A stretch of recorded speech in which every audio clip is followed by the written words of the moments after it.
About this time, most mysterious things began to happen. First of all, they stopped all mail and cleared the post office off the peninsula. Next to go was the hospital patients. Everyone was mystified. Some thought another great offensive was about to take place. It began to dawn on us that we were leaving Anzac.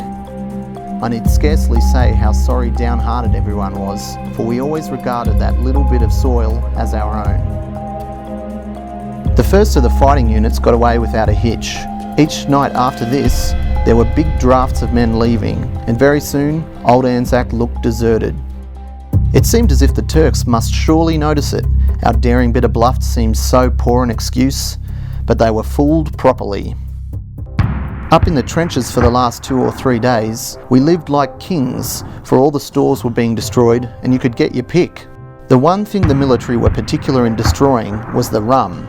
They broke hundreds of stone jars up, and it was the best thing they could have done, for if the men had got among the rum, there's no one knows what might have happened. We emptied thousands of bombs into our latrines. Most of our trenches were heavily mined. The engineers blew up the old gun. One of our chaps wrote on the barrel in white chalk, "To Abdul for Christmas from Strali." Those last 2 nights at Anzac were trying ones. Did the Turks know we were going? Was on everyone's tongue. It seemed impossible that they should not know what was going on under their very eyes, especially when the papers had been gassing about it. Len and I were in the second last party to leave. Before we left the trenches to go to the beach, everyone had to wrap bags around their feet so as to muffle the sound. We looked like a comical lot, I can tell you, but we had no trouble at all, and soon we were aboard the old barge.